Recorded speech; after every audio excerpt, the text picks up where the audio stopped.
बिस्मिल्लाहिर्रहमानिर्रहीम, अस्सलाम वालेकुम, good morning, welcome to Suno Pakistan. मैं हूं आपका होस्ट अजीम राना और हमेशा की तरह मेरे साथ मौजूद हैं मेहरबानो आवान। उम्मीद आप सब ठीक होंगे, खैरियत से होंगे। नई सुबह, नई किरणें, नए अरमान और नई मोटिवेशन के साथ बिल्कुल हम हाजिर हो चुके आफ्टर हैं वीकेंड और नई स्टोरीज के साथ। और अजीम, अब दोबारा से मैं यही पूछूंगी क्या कि आपने वीकेंड पे कोई नैप लिया? नैप नहीं है मैंने तो नींद पूरी की भाई एक, क्योंकि पूरे हफ्ते के दौरान जो है बस हो जाती है काम से और आपकी जो एनर्जी है वो फिर बहाल करने के लिए वीकेंड आपके पास होता है। वेरी तो नाइस। उसमें चाहिए कि आप जरा घर में रहें, थोड़ा रेस्ट करें, थोड़ा सुकून करें। लेकिन अगेन ये कम ही हो सकता है क्योंकि जो पूरे हफ्ते के काम होते हैं वो भी सारे पेंडिंग होते हैं और वो भी फिर वीकेंड पे होते यानी हैं। आपने नैप भी लिया और आपने साथ में मुकम्मल तौर पर जितने काम थे वो सारे खत्म वो किए। भी किया है, बिल्कुल। तो आज मैं बताने ये जा रही हूँ कि कितना इम्पॉर्टेंट है दिन में नैप लेना, यानी आप दिन की मुख्तसर नींद पूरी करें, वो कितना इम्पॉर्टेंट है आपकी सेहत के लिए। इसको पावर नैप भी कह सकते हैं आप, कि आप अपनी सेहत को बरकरार रखने के लिए। नैप क्या है, जिसको उर्दू में कैलूला भी कहते हैं, हाँ जी, बिल्कुल। कि दिन के दरमियान में आप सो जाएं। लेकिन उस पर दोपहर को माहिरीन किसी का भी ये वक्त उसमें माहिरीन का ये कहना है कि दिन में तकरीबन 10 से 30 मिनट की एक मुख्तसर नींद लेना, नैप लेना जो वक्त के लिए बहुत बेहतर है, सेहत के लिए बहुत बेहतर है और वो आपको पूरे दिन के लिए अच्छा, जो और करना ये है। होता भी है कि स्पेशली उन लोगों के साथ जो अर्ली राइजर है, जो सुबह सवेरे उठते हैं, जिनकी काम की नौयत थोड़ी ऐसी है, दोपहर को जैसे ही वो लंच करते हैं ना 1-2 बजे, उसके बाद तो नींद आनी शुरू हो जाती है। बिल्कुल सही बात है। और इसमें पावर नैप के बारे में ये भी कहा गया है कि इसका एक टाइम मुकर्रर है, यानी अगर आप दिन में अर्ली राइजर हैं, आप जल्दी उठते हैं, तो आप जो मतलब आफ्टरनून के बाद सो जाएं। लेकिन ये नहीं कि आप लेट आफ्टरनून कर दें, आप 12 बजे के फौरन बाद सो जाएं खाना खाने के वो बाद। इसलिए भी होता है ना, क्योंकि अगर हम 2-3 घंटे दोपहर में सो जाए ना तो फिर रात को नींद नहीं आती। तो फिर ये कहा डिस्टर्बेंस गया है कि होती है। बेहतरीन एक बैलेंस हेल्थ के लिए डाइट की भी जरूरत है और उसके साथ साथ आपको पावर नैप की भी जरूरत है। तो और आप तो बहुत से ममालिक ऐसे हैं जो अपने ऑफिसेज में पावर नैप का टाइम हाँ देते हैं। जी, जापान में गालिबन इस तरह की जी। प्रॉपर है। मैंने भी देखा वो सोशल मीडिया पे, और कहा यह जाता है कि ये आपका जो माइंड है उसको रिचार्ज एक दफ़ा हो जाते हैं आप, जब आप दोपहर में थोड़ी देर आंख लगा लेते हैं। और पावर नैप 15 से 20 मिनट, आधे घंटे का जो आंख लगाने का जो दौरानी है उसको बोलते हैं। और इसके दौरान कहा यह जाता है कि एक तो आपका माइंड रिफ्रेश होता ही होता है, दूसरा एनर्जी भी बहाल होती है, आप याददाश्त को बाकी का बेहतर दिन भी करते हैं। अच्छा गुजार सकते हैं। आपकी याददाश्त बेहतर होती है। आपकी याददाश्त बेहतर हुई। वैसे आप करती हैं, नैप लेती हैं आप? नहीं, नहीं?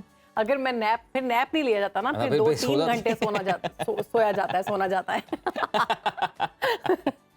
फिर 2 घंटे सोना पड़ता है। अच्छा, मुझे नैप से याद आया कि जब मौसम हो ना सर्दियों वाला और बड़ी शानदार किस्म की ठंड हो, वैसे ही नैप आ जाता है। ये आधे घंटे का तो वैसे ही नैप आ फिर जाता जो है। नैप आधे घंटे का नहीं रहता ना, फिर क्विज मसला ये है में घुसकर फिर घंटे 2 घंटे तो गए आप। तो मौसम के भी बड़ा असर होता है और नींद इसका का। एक और बड़ा मजे का बहाना होता है कि अगर आपके घर वाले आपसे कहें चलो कोई काम करो जाके, तो आप ऐसे अपना मुंह कंबल के अंदर दे देते हैं और कहते हैं मैं तो नैप ले रहा हूँ, बोलते ही नहीं है। और सर्दियों में सबसे मजे की चीज ये होती है कि आप बिल्कुल अंदर भी रह सकते वैसे हैं। हम अपने व्यूवर्स को भी बोलते हैं कि आप लोग की रूटीन क्या रहती है, आप हमारे जो सोशल मीडिया पेजेस हैं वहाँ पे शेयर करें और इस हवाले से भी हमें बताएं कि आप लोग नैप लेते हैं, नहीं लेते हैं, जब नैप लेते हैं तो कितनी देर का होता है और उसके क्या असरात होते हैं, तो ज़रूर आप बताइएगा हमें। और मौसम की चूँकि हमने कनेक्टिविटी साथ बढ़ाई कि जो है मौसम जब सर्दी ज़्यादा होती है तो ज़्यादा नींद आ जाती है, फिर नैप तो रह जाता है बीच में, कहीं 2-3 घंटे आप सो जाते हैं। हाँ। लेकिन इस हवाले से थोड़ा सा जो बुरी खबर यही है कि लाहौर ताहाल पहले नंबर पे है मौसम की। जब हम बात करते हैं फ़ज़ाई आलूदगी के मामले में दुनिया में, तो ये स्मॉग जान नहीं छोड़ रही है जी शहर बानो, इसका क्या जी करना? बिल्कुल, करना ऐसा कुछ नहीं है। अब इसके साथ आपने जीना ही है, तो इसलिए मास्क वगैरह पहने, अपना ख्याल रखें और हुकूमती इकदाम करने पड़ेंगे सारी सूरत में, और पूरे साल करना पड़ेंगे। सिर्फ ये नहीं कि इन्हीं 2 महीनों में आपने करने हैं। मुल्क के बालाई इलाकों की अगर बात की जाए, बलूचिस्तान के शुमाली इलाकों में तो सर्दी की शदीद लहर जारी है। इस कर्दू में पारा -8 डिग्री तक गिर गया है। हज़ीम, जाना चाहेंगे आप इस कर्दू? नहीं जी, -8 है भाई, -8 में तो तो कभी नहीं लोग जाना जो है चाहूँगा मैं। वो शदीद मुश्किलात का शिकार है, क्योंकि वहाँ पर हाँ, वहाँ पे सहूलियात नहीं बिल्कुल है। रास्ते बंद हो जाते हैं, आप ट्रैवल नहीं कर सकते हैं। लेकिन दूसरा ये भी है कि जो इंडिजिनस आबादी है, जो वहाँ के रिहायशी हैं, लोकल्स हैं, उनके पास सारे तरीक़ाकार होते हैं कि जब इस तरह का मौसम होता है ना, वो प्रिजर्व कर लेते हैं चीज़ें, उन्होंने अपने अच्छा, बनाए उन होते हैं। लोगों को शायद उनके उस घर तरह भी से बड़े रहने खास की नौइयत के बने होते हैं। बिल्कुल आदत हो चुकी होती है, उनके छोटे छोटे बच्चे यूज्ड टू होते हैं इस बर्फबारी से। हाँ जी। और घरों में रहने की सूरत में हम अगर जाते हैं वहाँ पे सिर्फ घूमने फिरने ही, तो हमारे लिए मुश्किलात में बिल्कुल इजाफा ऐसे ही हो है। जाता है। हम तो वॉक नहीं कर सकते ज़्यादा देर वहाँ पे, डलवान के ऊपर सांस चढ़ जाती है। Exactly. मैं अपना एक वाकया शेयर करूंगी। मैं ऐसे गई और मैं बड़ा सोचा मैं हाइकिंग करूंगी। जब मैं हाइकिंग का स्टार्ट ही मैंने किया तो मैंने देखा कि एक बुजुर्ग है और उनके साथ 2 छोटे छोटे बच्चे हैं और वो जा रहे हैं, चल रहे हैं। इतनी स्पीड से जा रहे हैं, उन्होंने स्कूल यूनिफॉर्म पहना हुआ है I was like oh my God, मतलब हम लोग तो बहुत पीछे बिल्कुल, हैं। आप जिस इलाके में रहते हैं, जहाँ पे आप पैदा हुए और जहाँ पे सारा वक्त आपका गुजरा है, आपको वहाँ की सारी चीज़ों का तौर तरीकों का पता तो होता है फिर। बिल्कुल जी, तो जी मौसम जो है वो मौसम के सर्द हो बारे में चुका हुआ है। ओवरऑल, हाँ जी, फिलहाल सर्दी है और तमाम पाकिस्तान के जो इलाके हैं वहाँ पे फिलहाल खुश्क मौसम रहेगा, खुश्क ठंड पड़ेगी। बारिश का तो मेरे ख्याल से नहीं कहीं इम्कान कोई नजर इम्कान नहीं आएगा। है, बर्फबारी जो है वो हो रही है। कलाम में दर्जा हरारत जो है 4 है, गिलगित में -3 बताया जा रहा है और महकमा मौसमियात के बारे में कहा जा रहा है, उनकी जानिब से कहा गया है कि मज़ीद जो है सर्दी में इजाफा होगा। तो अब ये तो होगी बात सर्दी की, अब कुछ बात कर लेते हैं आईटी की। तो अच्छा जी। पाकिस्तान आईटी कंपनियों ने 8 वैसे अवार्ड मौसम, अपने नाम कर लिए। वाह वाह वाह वाह, क्या बात है, बहुत क्या अच्छी बात खबर है ये बहुत तो। अच्छी खबर बताई आपने, लेकिन मौसम के साथ आईटी भी आ गया अंदर। ज़रूरी है ना, अच्छा, मौसम के साथ ये आईटी। हमारी खासियत है, स्पेशलिटी। देखिए, अब सर्द मौसम के बाद अच्छी खबर सुनानी थी कि जो है आईटी की दुनिया में पाकिस्तान ने 8 अवार्ड अपने नाम कर लिए हैं। तो हांगकांग में पाकिस्तान ये मुनाकिदा हुआ है जी एक फेस्टिवल, और एशिया पैसिफिक की जो टीमें हैं, मुख्तलिफ टीमें हैं, उन्होंने इसमें पार्टिसिपेट किया है और 1 गोल्ड और 7 जो मेरिट अवार्ड है वो जीते हैं। पाकिस्तान की जी हाँ। सबसे बड़ी कामयाबी जो है वो सुपर विमेन कैटेगरी में गोल्ड अवार्ड जीतना है। तो congratulation to Pakistani team and specially the women of Pakistani team के जिन्होंने अपनी ये एफर्ट्स दिखाई, अपनी जौहर दिखाए Exactly. और उसके बाद जाके जो है आपने ये अवार्ड अपने नाम किया। तो आईटी में भी पाकिस्तान अब दुनिया में जनाब अपने झंडे गाड़ रहा है। जी हाँ, और इस तंजीम में जो ममालिक शामिल हैं वो है चीन, जापान, सिंगापुर, श्रीलंका और ऑस्ट्रेलिया। ये ममालिक 16 हैं और बड़े ममालिक इनके बताए जा रहे हैं। साथ मजीद 16 बड़े ममालिक जो हैं इस तंजीम में शामिल हैं और पाकिस्तान जो है इस सारी सूरत में 8 अवार्ड जीत चुका है, जो कि बड़ी खुश वैसे ये Asia Pacific information and communication technology alliance award जो है ये तकरीब हुई थी और तस्वीर भी हम अपनी टेलीविजन स्क्रीन पर दिखा रहे हैं। तो बड़ी अच्छी खबर है, पाकिस्तान का आईटी का फ्यूचर ब्राइट नजर आ रहा है जी। और बड़ी बात है कि बड़े तगड़े ममालिक हैं ये कि जिनको कम्पीट किया और पाकिस्तान ने। बड़ा ज़रूरी है कि आप जितनी जल्दी अपने बच्चों को आईटी की जानिब करेंगे उतनी ही future कामयाबी IT के। मुल्क में आएगी, क्योंकि अगर हम बात करें हमसाया ममालिक की तो वहाँ पर जो आईटी जी। एक्सपर्ट हैं वो बहुत ज़्यादा बिल्कुल, और इंडिया एक बड़ी तादाद में आईटी का जो Experts। शोबा है उसमें अपनी वो एक्सपोर्ट्स बढ़ा रहा है और जी हाँ। दुनिया के कई जो बड़े आईटी के जाइंट्स हैं उनके दफातर वहाँ पर हैं और पाकिस्तान के लिए भी एजाज़ की बात है कि पाकिस्तान भी अभी स्पीड में अपने जो है वो झंडे गाड़ रहा है। अच्छा, अपना नाम आईटी के बना रहा है। बाद अब बात कर लेते हैं इंटरनेट की। अच्छा। तो 2024 में पाकिस्तानियों के लिए खुशखबरी है कि इंटरनेट की 5G सर्विस आपको दस्तयाब होगी। निगरान वजीर जो हैं वफाकी वजीर आईटी और टेलीकॉम डॉक्टर उमर सैफ, उनका कहना है कि नया साल पाकिस्तान में तेज तरीन इंटरनेट सर्विस भी लाएगा और जिसके लिए ऑक्शन एडवाइजरी कमेटी भी कायम कर दी गई है। तो ये तो और आपको भी ये मुबारक हो, फिर आपको भी खैर सोशल मुबारक। मीडिया, क्योंकि आप बहुत एक्टिव है माशाल्लाह से सोशल मीडिया पे, तो वो हम यूज सबको करते हुए बहुत परेशानी का मुबारक, हम सामना सब नहीं कहीं करना ना कहीं पड़ेगा। सोशल मीडिया के साथ कनेक्टेड हैं और अगर वहाँ पे थोड़ी स्पीड में इजाफा किया जा रहा है और 5G सर्विस आ रही है तो ये एक अच्छी बात है, खुशाइन बात है। बिल्कुल, इसमें और ये जो बहुत बड़ी तादाद में जो डेटा होता है ये विद इन नो टाइम आप इसको जो है प्रोसेस कर सकेगा, आपका सिस्टम, आप उसको मूव कर सकेंगे। तो 5G टेक्नोलॉजी जो है वो वाकई इनकलाब बर्पा करेगी और पाकिस्तान में आ रही है जी 2024 में, तो बड़ी अच्छी खबर है।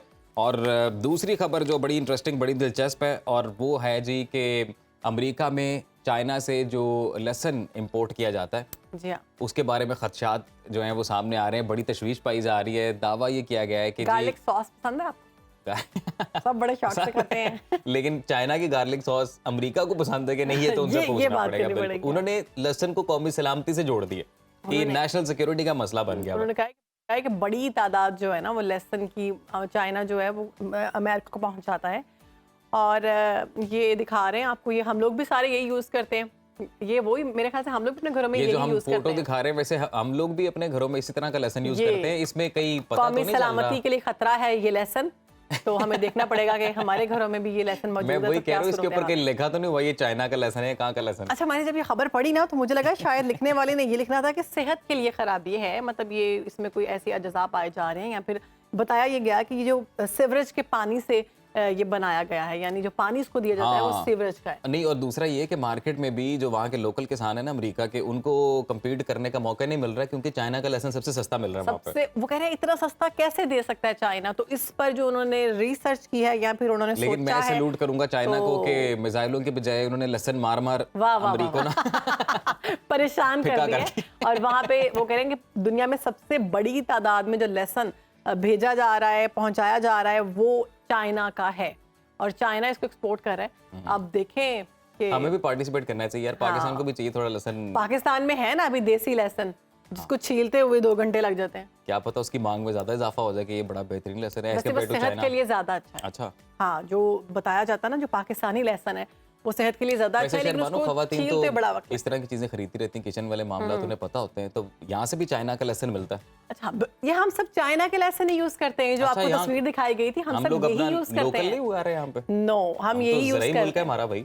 हमारा जो अपना वाला है ना, वो तो बहुत ही बारीक होता है, वो हम नहीं, मतलब उस पे 6 घंटे लगते हैं उसको छीलते हुए। जो पहली माएँ और दादियाँ थी ना, वो बैठ के छीलती रहती थी तो आसानी होती थी। अब की जो हम जैसी माएँ हैं ना, वो इंस्टेंट ढूंढती हैं कोई ना कोई सोल्यूशन। अच्छा, वक्त बड़ा कम हो गया है, मुकाबला बड़ा सख्त है। तो अभी बात करेंगे फूलों की। फूल अमन और मोहब्बत का पैगाम है। लहसुन के बाद फूल, लहसुन के बाद सीधा फूल। तो और मैं लहसुन वाला फूल। लहसुन वाला फूल नहीं, फूल, मैं असली फूल की बात कर रही हूँ। लाहौर के जिलानी पार्क में हर सू फूलों की बहार है और कौसे कज़ा के रंग बिखरे हुए हैं। वाह वाह वाह, खूबसूरत रंगों और ये लाइन आपने याद कैसे की? मेला सजा हुआ है, याद करनी पड़ती है। और गुले दाऊदी की इस नुमाइश से बच्चे, बूढ़े, मर्द, खवातीन सभी खुश हो रहे हैं, लुत्फानंदोज हो रहे हैं। तो इस मौके पर शहरियों के लिए फूड कोर्ट, म्यूजिक शोज भी बनाए गए हैं। हमारे जो साथी हैं रुबीना यूसुफ, वो गई है वहाँ पे वीकेंड पे, उन्होंने ये सारा इवेंट कवर किया है, तो आप अपने नाज़रीन को भी दिखाते हैं जी, आइए।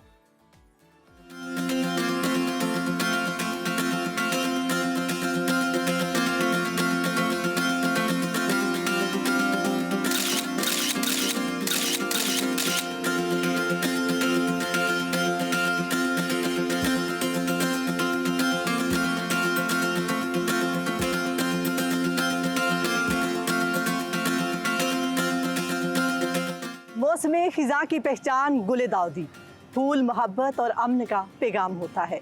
हर साल की तरह लाहौर के जिलानी पार्क में गुले दाऊदी की नुमाइश की जा रही है और इस नुमाइश में 100 से ज़ायद गुले दाऊदी की अक़साम पेश की जा रही हैं।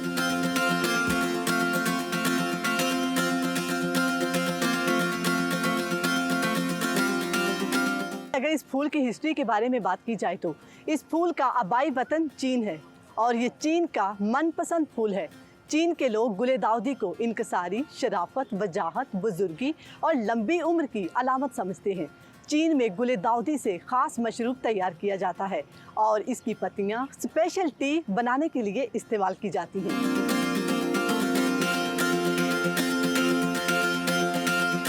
जापान की बात करें तो जापानी इस फूल को शाही खानदान की मखसूस शान की अलामत समझते हैं। जापान का सबसे बड़ा कौमी एजाज़ निशान गुले दाऊदी है।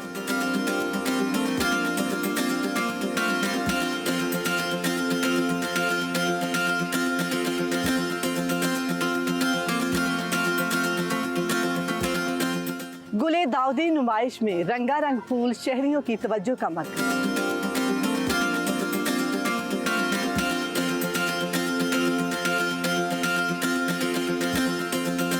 हम हर साल जब भी ये नुमाइश होती है हम आते हैं, बड़ा एंजॉय करते हैं। वो अभी पिछले 15-20 सालों में कभी भी एक साल भी मिस नहीं किया। अब तो इधर पिछले 10 साल से इधर हैं, जब हम लाहौर से बाहर रहते थे तब भी आते थे। इतना खूबसूरत है, बंदा देखकर जवान हो जाता है। बहुत अच्छा महसूस हो रहा है, यहाँ के रंग और फूलों के कलर बहुत प्यारा है। दिस इज़ वेरी लवली और बेहतरीन पार्क है, बहुत ही प्यारी है, बहुत अच्छा महसूस हो रहा है। ऐसे इवेंट्स होने चाहिए, बहुत इंजॉय कर रहे हैं माशाल्लाह। गुले दाऊदी की बड़ी ज़बरदस्त एग्जीबिशन लगी हुई है। मैं बहुत खुश हुई हूँ देख के, मैंने अपनी लाइफ में फर्स्ट टाइम देखा है ये इतना प्यारा सजा हुआ, इतना खूबसूरत। और देखो जिन्होंने बनाया है किस कदर खूबसूरत चीज़ है कि मैं इसे भुला नहीं सकती। जी मैं स्पेशली चिन्योट से आया हूँ, तो बच्चों को घुमाने फिराने के लिए ये इवेंट सुना था कि लाहौर में फूलों का जश्न है, मेला लगा हुआ है, तो इसलिए आए हैं। बहुत अच्छा लगा यहाँ आके, तो बहुत इंजॉय कर रहे हैं, खा पी रहे हैं, बच्चे सारे घूम फिर रहे हैं।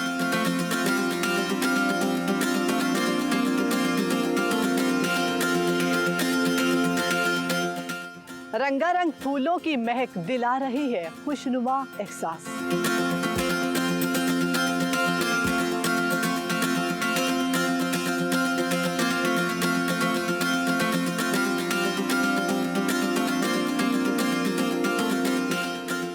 गुले दाऊदी नुमाइश में मौसीकी का भी इंतज़ाम किया गया है।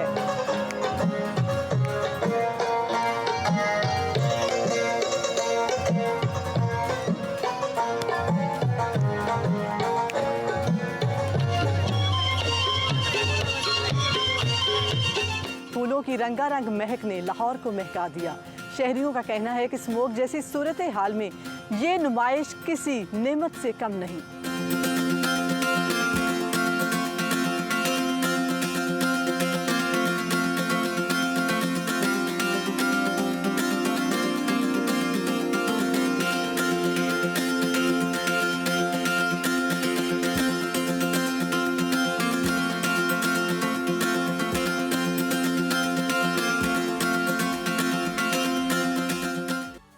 भाई मुझे तो बड़े खूबसूरत लगे हैं ये फूल, और सुबह सुबह जब बंदा इस तरह के मनाजिर देख ले तो तबीयत फ्रेश हो जाती है। हाँ, और ये वैसे ये हमारे व्यूवर्स के लिए एक स्पेशल पैकेज था इस हवाले से भी, क्योंकि रंगों का और बिलखसूस फूलों का बड़ा अच्छा असर पड़ता है और आपका मूड बड़ा अच्छा हो जाता है। और सुबह सवेरे जब आप इस तरह के व्यूज देखते हैं ना, इस तरह की जगह देखते हैं तो पूरा दिन बड़ा खुशगवार गुजरता है। आपके आगे पीछे भी तो फूल फिर रहे होते हैं। वाह वाह वाह, क्या बात, इतनी गहरी बात है, आप कैसे कर लेती हैं? बस आपका असर हो गया मेरे। आपको पसंद आई ये वाले फूल? बहुत खूबसूरत है, इंशाल्लाह मैं भी जाऊंगी। अच्छा, हाँ, ये जलानी पार्क में, बल्कि हमारे व्यूवर्स को हम कहेंगे कि आप लोग भी जाएं, आप लोग भी जाके जलानी पार्क एंजॉय करें, विजिट करें। हाँ, वहाँ पे सिर्फ फूल ही नहीं है, खाने पीने वाली चीजें भी हैं। शहर वालों को भी मैं ये कन्विंस कर रहा था कि वहाँ पे खाने पीने वाली चीजें भी। कितने दूर दूर से लोग आए हुए हैं गुले दाऊदी को देखने। बड़ी अच्छी रिक्रिएशन है, वेरी नाइस। लोगों की जिंदगी में फ्रस्ट्रेशन इतनी है, टेंशन इतनी है, तो इस तरह के इवेंट्स होने चाहिए। तो लोग जरा एंजॉय करते हैं इस तरह के इवेंट्स को। और एक और अच्छी बात कि आप अपने घर वालों को, अपने लव्ड वंस को फूल देते रहा करें, उससे प्यार और मोहब्बत में इजाफा होता है। और ये जरूरी है कि आप कोई भी फूल दे सकते हैं उनको, आप अपने मैं आपके लिए गार्डन से उतार के। क्या वो एक वास है, उसके अंदर फूल है, वो साइड पे पड़े हुए हैं। जी मुझे पता है, वो सेट का हिस्सा है जो आप लेके आए। एक छोटी सी ब्रेक के बाद हाजिर होते हैं इस बात के बाद।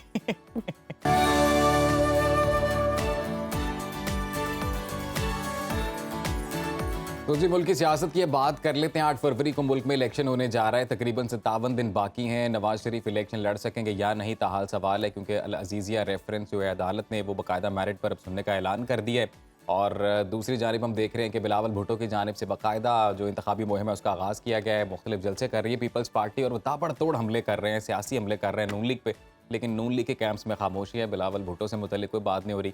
और तीसरी बड़ी जमात जो है वो PTI है, वहाँ पे भी चेयरमैन PTI का क्या फ्यूचर है, बड़ा सवालिया निशान है। इंतखाबात लड़ सकेंगे, सवालिया निशान है। फिर नवाज शरीफ का लहजा बड़ा सख्त हो गया। हाँ बिल्कुल, और PTI को बैट का जो निशान है वो भी अलॉट होगा कि नहीं, सवालिया निशान है। तो ओवरऑल सिचुएशन पे बात कर लेते हैं। इसी तमाम तर सूरत हाल पर बात करेंगे। हमारे साथ मौजूद हैं नून लीग की सीनियर रहनुमा शिजा फातिमा साहिबा। वेलकम टू सुनो पाकिस्तान, कैसी हैं आप? बिस्मिल्लाहिर्रहमानिर्रहीम, थैंक यू सो मच। बिल्कुल ठीक, अल्हम्दुलिल्लाह। शिजा साहिबा, मिलियन ट्रिलियन सवाल जो इस वक्त मेरे जहन में है वो ये कि नवाज शरीफ क्या इलेक्शन लड़ सकेंगे या नहीं, क्योंकि इस्लामाबाद हाई कोर्ट ने अल अजीज़िया रेफरेंस का जो फैसला है मेरिट पर करने का फैसला किया है। तो ऐसी सूरत में अगर कागजात नामजदगी तक केस का फैसला नहीं होता तो क्या नवाज शरीफ इलेक्शन में नजर आएंगे हमें? बिस्मिल्लाहिर्रहमानिर्रहीम, देखें बात यह है कि जहाँ तक अल अजीज़िया केस का मैटर है, ये हमने मुनासिब यही समझा कि अरशद मलिक साहब, क्योंकि अब अल्लाह ताला उनको बख्शे, क्योंकि अब इस दुनिया में नहीं हैं, तो उसके ऊपर बात मज़ीद करना बेहतर नहीं है। और इसलिए हमने उस दरख्वास्त को वापस लिया, और ये बेहतर है कि इस्लामाबाद हाई कोर्ट जो है वो इसको मेरिट पे सुन रही है।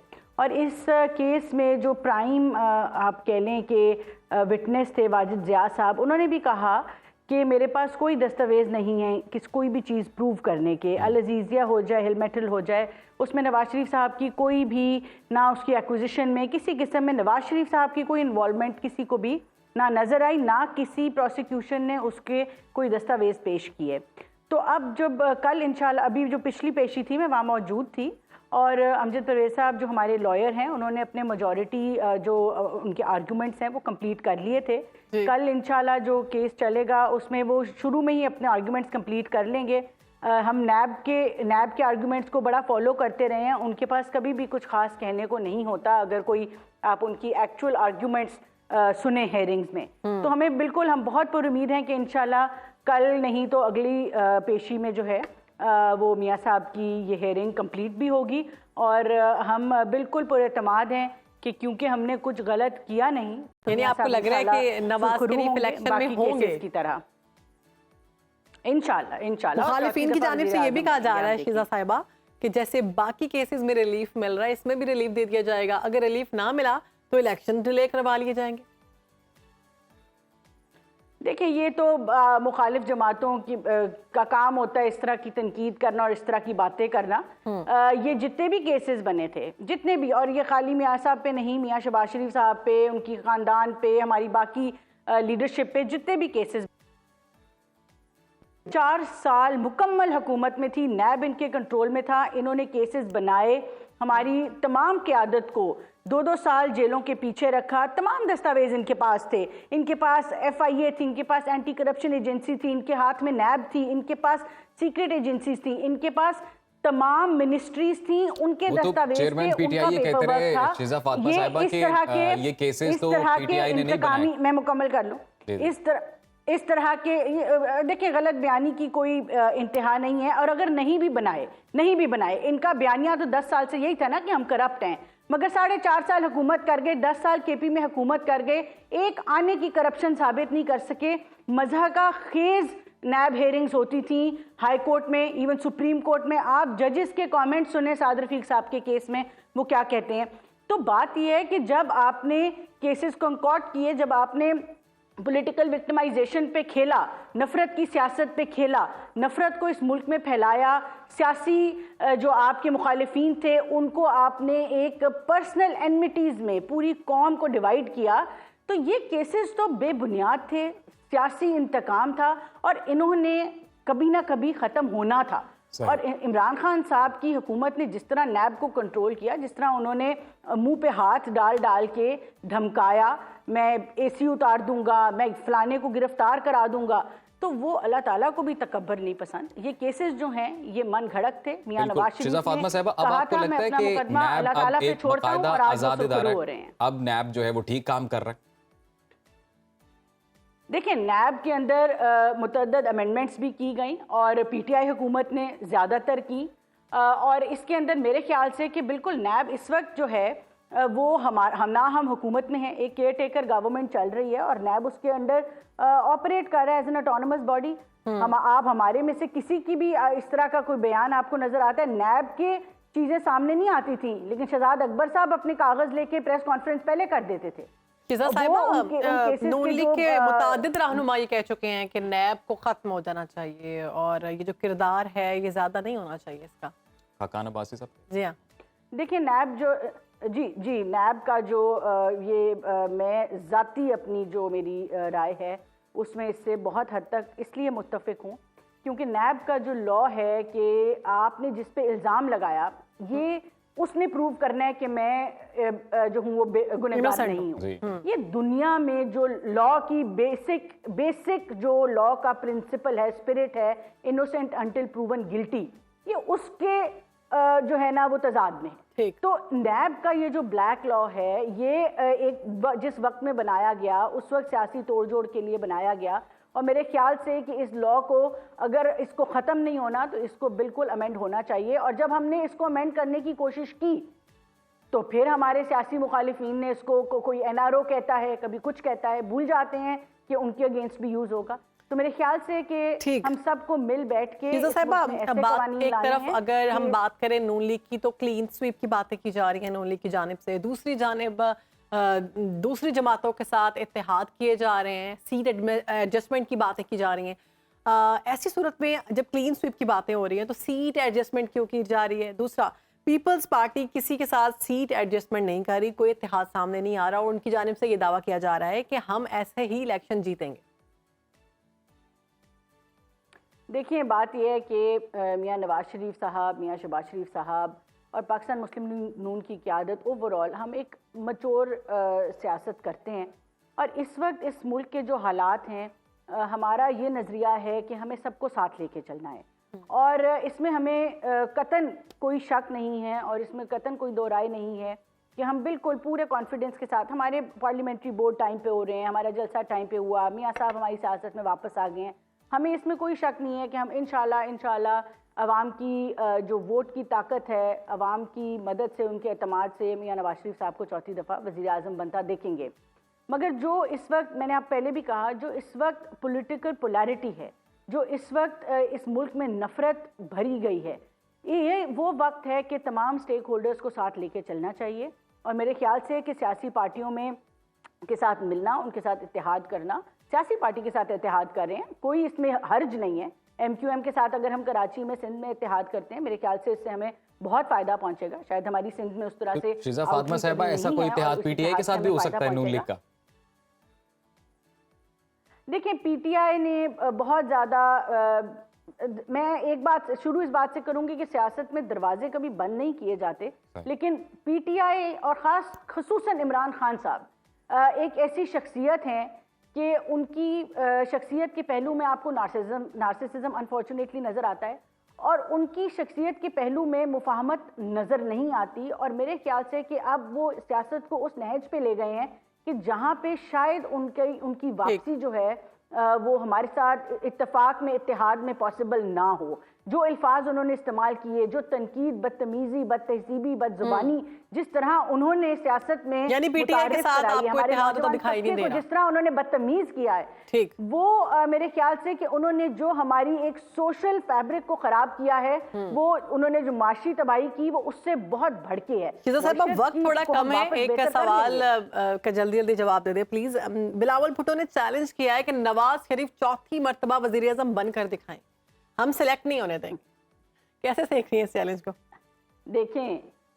देखें बिलावल भुट्टो साहब और ज़रदारी साहब दोनों की अपनी सियासत में इस वक्त हमें बहुत ज़्यादा तजाद नज़र आ रहा है। ज़रदारी साहब एक मचोर सियासतदान हैं, उन्होंने सियासत की भी है, उनकी किसी बात में आपको इस तरह की गुफ्तगू में ये बातें, पहलू नज़र नहीं आएगा।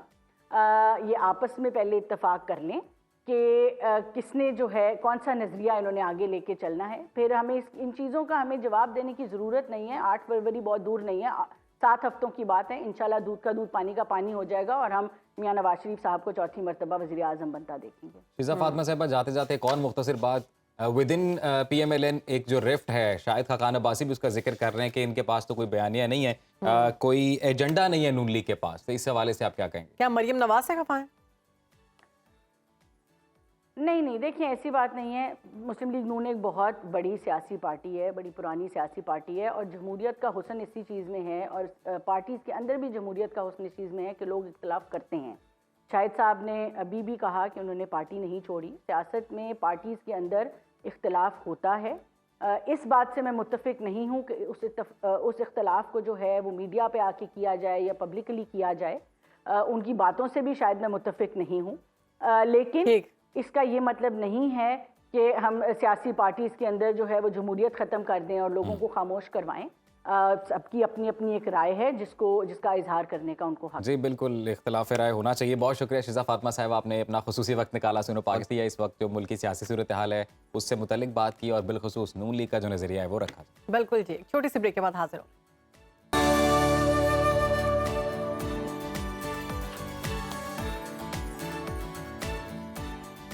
तो जी बढ़ती महंगाई की अब बात कर लेते हैं, और मुआशी सूरत हाल में तो कदरे बेहतरी आ रही है, लेकिन महंगाई कम होने का नाम नहीं ले रही है, और कहा यह जा रहा है कि मईशत जो है वो अब सही ट्रैक पर चढ़ गई है। लेकिन देखें जी कि उसका जो फ्रूट है वो निचली सतह तक कब तक पहुंचता है, क्योंकि इस वक्त सालाना बुनियादों पर अगर बात करें तो 43% जो है वो महंगाई में इजाफा है, और बलूचिस्तान में चीनी की फ़ी किलो कीमत बढ़कर 200 है, KP में 20 किलो आटे का थैला 200 रुपये महंगा है। इस हवाले से भी इन डिटेल बात करेंगे, लेकिन इसमें जो एक बात है वो हमारे किसान भाइयों के लिए वो ये है कि जी खाद का भी शदीद बहरान देखा जा रहा है, और खाद का बहरान है तो फसल ठीक नहीं होगी, और फिर ऑब्वियसली ये भी खदशा जाहिर किया जा रहा है कि जो गंदम की पैदावार है वो मुतासिर हो सकती है। तो इस पर बात करते हैं। हमारे एंकर हैं इस वक्त बिन्यामीन साहब हमारे साथ मौजूद हैं, बिन्यामीन शौकत साहब, उनसे बात करते हैं कि ओवरऑल जो मुल्क में ज़रई जो सूरत हाल है उस पर जो है वो क्या सिचुएशन है, वो उनसे बात करते हैं। तो बिन्यामीन शौकत, बहुत शुक्रिया आपके वक्त का। ये बताइएगा कि मुल्क में इस वक्त खाद का शदीद बहरान देखने में आ रहा है, हुकूमत ने इसका नोटिस भी लिया है, ये डिमांड और सप्लाई का जो गैप है ये उस वजह से है या कोई मसनूई किल्लत पैदा की जा रही है? जी अजीम राना साहब, आपका बहुत शुक्रिया, और इस बात का भी शुक्रिया कि आपने सियासत से हट के किसानों के ऊपर बात की, किसानों के इश्यूज के ऊपर बात की।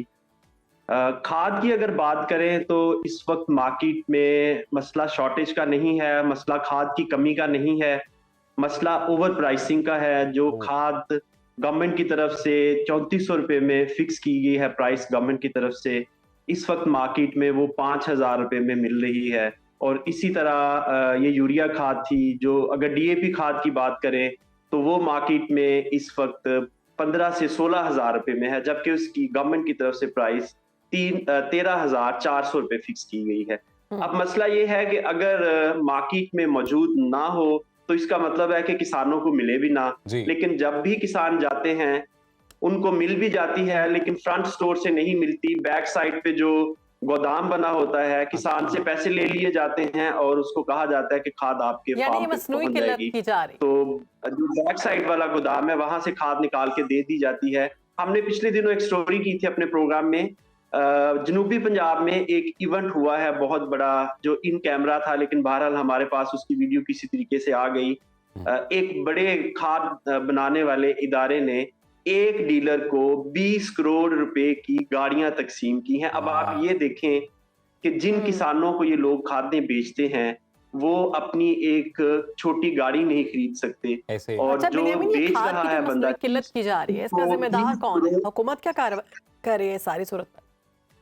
अच्छा, हुकूमत, आपने शुरू में बात की थी कि हुकूमत ने नोटिस ले लिया है, तो मैं आपको बताता चलूं कि आज किसानों ने पाकिस्तान भर में एहतजाज की कॉल दी हुई है, सिर्फ ये कहने के लिए कि खुदारा हुकूमत नोटिस ना ले, क्योंकि जब जब मोहसिन नकवी साहब नोटिस लेते हैं उसके बाद खाद मजीद 5 से 10% बढ़ जाती है। अब इसके पीछे मैकेनिज्म क्या है? मैकेनिज्म मैं आपको थोड़ा सा बता दूं, हमने इसके ऊपर बड़ी इन डेप्थ वर्किंग की हुई है। मैकेनिज्म ये है कि अपने मनपसंद जो डीलर्स हैं उनको खाद बनाने वाले इदारे खाद जो रिलीज करते हैं, बिन वक्त की तरह किल्लत है, क्विकली बस ये बताइएगा कि अगर ये महंगे दामों ही खाद मिलती रही तो क्या इससे भी जो गंदम की पैदावार है वो मुतासिर होगी और जो फिर आटा आएगा ज्यादा महंगे दामों आएगा मार्केट में?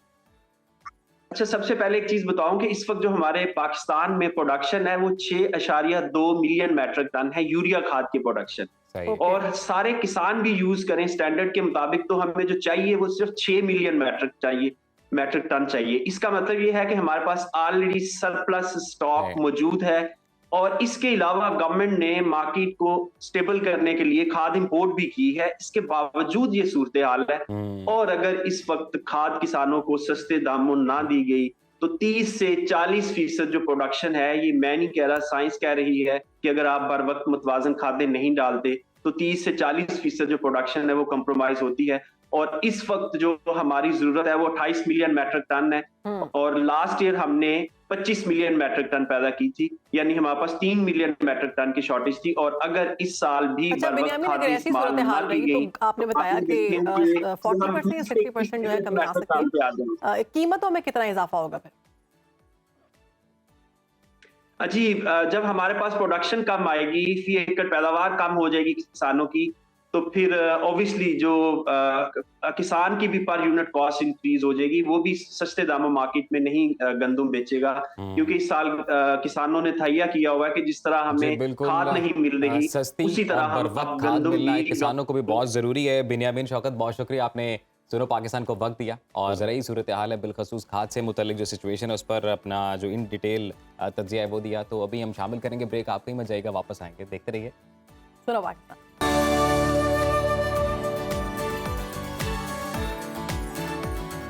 Welcome back. ब्रेक से पहले हम बात कर रहे थे आटे की किल्लत की, और अब हम बात करेंगे महंगाई की, क्योंकि उसी के साथ जुड़ा हुआ है सब कुछ।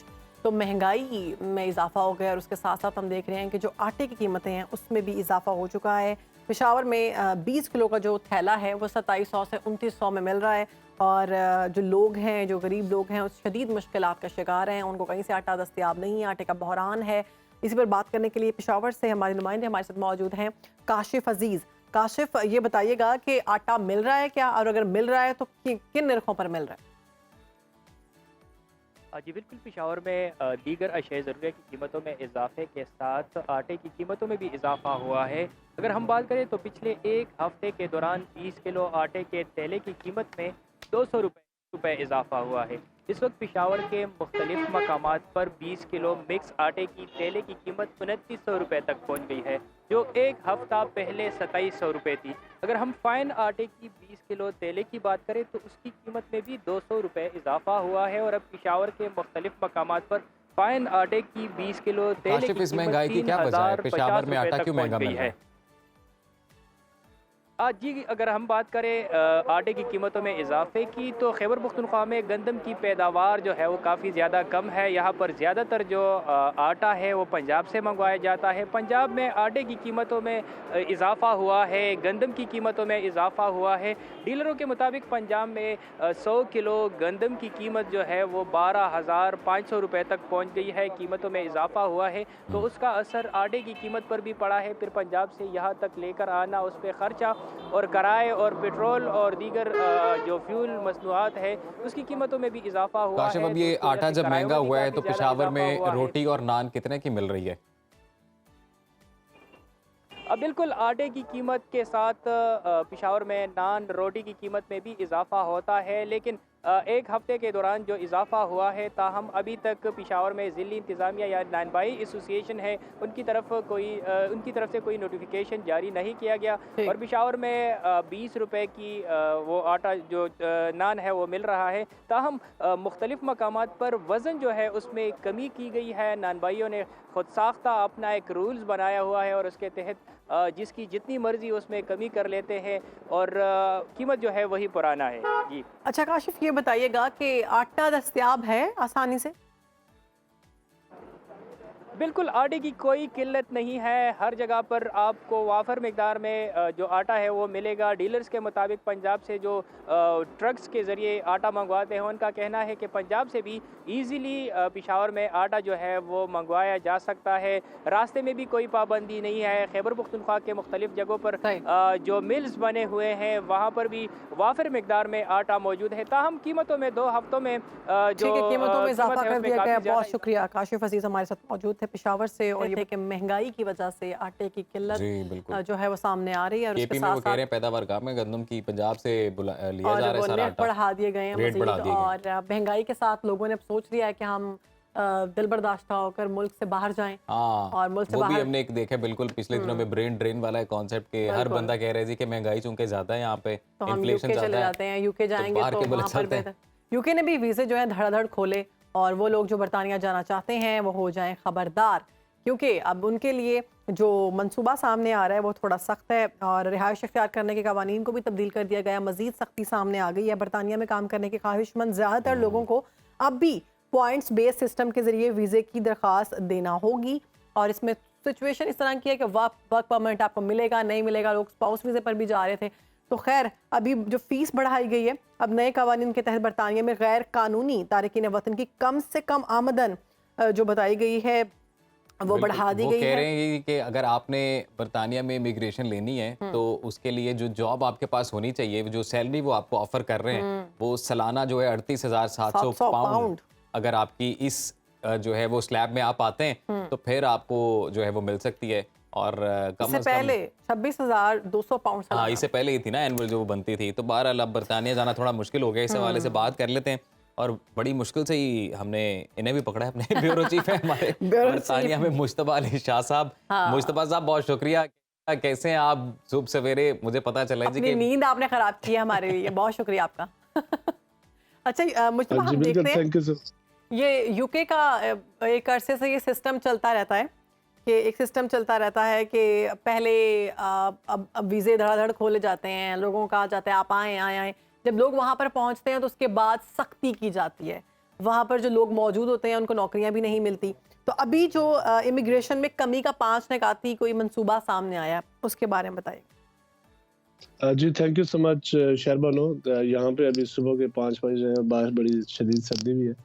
तो अभी जो बरतानिया की हुकूमत है उन्होंने एक 5 निकाती मंसूबा सामने लाया है, चूँकि यहाँ पे उनको काफ़ी सारे एहतजाज का सामना करना पड़ रहा था। जो उनके यहाँ पे अपने लोग हैं, चूँकि बहुत ज़्यादा इमिग्रेंट्स बरतानिया में आ चुके थे तो उन्होंने बहुत ज़्यादा सख्ती कर ली है। इसके लिए अब जो भी लोग बरतानिया में आ रहे थे जो वर्क परमिट पे और जो यहाँ पर उनके लिए 26,200 पाउंड फीस थी जो साल की आपने शो करनी थी।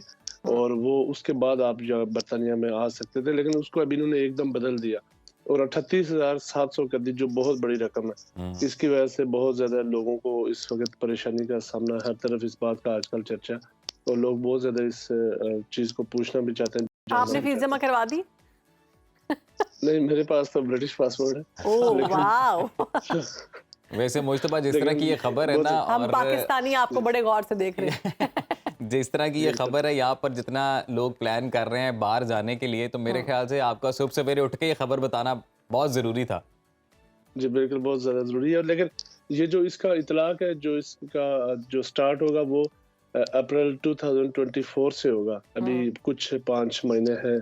जिन लोगों ने इससे पहले केसेस जमा करवाए और जिनके लोग केसेस प्रोसेस में, उनका इस कानून से कोई ताल्लुक नहीं है, उनको इस अच्छा मुस्तफा, हमारे जो व्यूवर्स हमें देख रहे हैं, एक आम जबान में अगर उन्हें बताया जाए कि ये इमिग्रेशन के लिए ये मामला है, जो इमिग्रेशन के लिए अप्लाई कर रहे हैं, उन्होंने कोई ऐसी नौकरी वहाँ पर पहले ढूंढनी है जो तनख्वाह इतनी लगाएं कि वो सालाना 38,000 पाउंड बने, ऐसा ही है कुछ?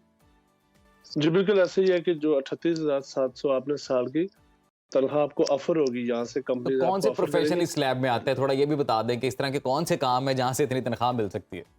जी जो बेसिकली वर्क परमिट के लिए जब लोग पाकिस्तान से, इंडिया से या बांग्लादेश से या दूसरे ममालिक से अप्लाई करते थे, तो 26,200 की पहले ऑफर होती थी। लेकिन अब वो कंपनीज जो यहाँ पे बेस्ड हैं, जो जेन्युइन काम कर रही है, वो जब पाकिस्तान से एक बंदा आता है, उसको 38,700 पाउंड उसको ऑफर करेंगे, तभी वो वहाँ पे यूके में आ सकता है, जो काफी मुश्किल काम है और ये आसान नहीं है। और इसके साथ साथ पहले जो लोग यहाँ काम करते थे, वो जब यहाँ पहुंचते थे तो वो अपनी बीवी को या वालिदैन को ला सकते थे। बिल्कुल, बिल्कुल। और बरतानिया की हुकूमत ने इसको भी अब बंद कर दिया, वो अपने वालिदैन या बीवी बच्चों को साथ नहीं ला सकते। सुनने में ये आ रहा है कि अब बीवी को लाने के लिए मजीद मुश्किलात जो हैं वो बढ़ गई हैं और आमदनी जो है बहुत ज्यादा होनी चाहिए। शादी करके भी नहीं जा सकते, वरना लोग पहले वहाँ के नेशनल से शादी करते थे और चले जाते। क्यों, वो बिल्कुल खत्म हो गया या फिर उस पर कोई शराइत रखी गई?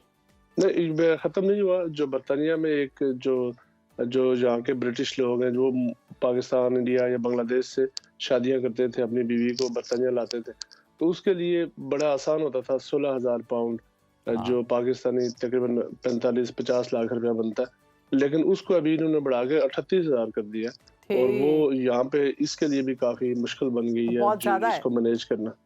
जी बहुत शुक्रिया आपका मुस्तफा, आपने सुबह सवेरे सुनो पाकिस्तान को वक्त दिया और आई एम श्योर कि जो आपने इन्फॉर्मेशन शेयर की है उसका फ़ायदा हुआ है हमारे व्यूवर्स को भी, क्योंकि यहाँ पे तो यही शहरबानो कॉन्सेप्ट चल रहा है कि हर वो शख्स हर दूसरे बंदे से पूछें कि जो फ्यूचर प्लान है, वो कहते हैं जी जितनी महंगाई बढ़ गई है, जितना मुश्किल होता जा रहा है वक्त के साथ साथ रहना, तो वीज़ा लगवाओ और निकलो। तो इसलिए अपने मुल्क की कदर करें, अपने मुल्क में मेहनत करें, इंशाल्लाह कामयाबी मिलेगी आपको। बाहर जाएँ, ठीक है, अगर कोई जाना चाहता है, लेकिन ये चीज़ें जहन में रख कर जाएँ तो कितना मुश्किल होगा।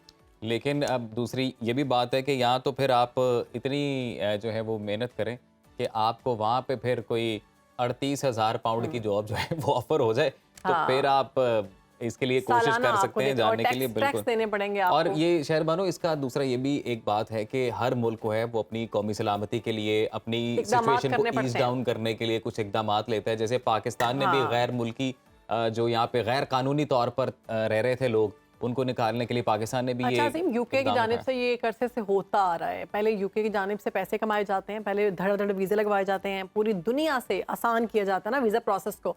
तो वीज़ा प्रोसेस जब आज़ाद हो जाता है तो उसके बाद फिर वो जब लोग वहाँ पर पहुँच जाते हैं तो फिर उन पर सख्तियाँ लागू की जाती हैं, क्योंकि लोग बहुत ज़्यादा तादाद में आ जाते हैं, जॉब्स नहीं मिलती, रिहाइश नहीं मिलती। वो शहरबानो ये है कि इंग्लैंड जो है वो एक डेवलप्ड स्टेट है, वेलफेयर स्टेट है, वहाँ पे टैक्सेस का एक पूरा निज़ाम है, वो लोग आपके बच्चों को वो पैसे देते हैं, उनकी तालीम का खर्चा जो है रियासत उठाती है। तो ऐसे ममालिक में जब ज़ाहिर है गवर्नमेंट पे भी बर्डन बनता है तो फिर सख्तियां करते हैं और वो फिर जो गैर कानूनी तौर पे लोग रहते हैं उन्हें निकालते भी हैं। क्लास है वही बुलवा सकेंगे अपने बच्चों को और बीवी को और माँ बाप को, क्योंकि 38,700 पाउंड ये कोई कम नहीं है, कम नहीं है। और जो हम जिक्र कर रहे थे कि जी पाकिस्तान की जानिब से भी जो इकदाम लिए गए फॉर इमिग्रेंट्स, वो बात ये थी कि जो गैर कानूनी तौर पर यहाँ रह रहे हैं, मतलब दुनिया में कोई भी मुल्क गैर कानूनी तौर पर कोई भी शख्स अगर रह रहा है उस मुल्क में तो उसको कभी भी बर्दाश्त नहीं करता, वो इस तरह की पॉलिसीज बनाते हैं। हालांकि इमिग्रेंट्स जो हैं वो बड़ा एक वैल्यू ऐड करते हैं किसी भी मुआशरे में जाके। इमिग्रेंट्स अगर कानूनी तरीके अपनाएं, कानूनी तरीके से किसी भी मुल्क में रहें, तो उस मुआशरे के अंदर वो बड़ा अच्छा काम भी करते हैं। हमारे मुल्क में भी जो लोग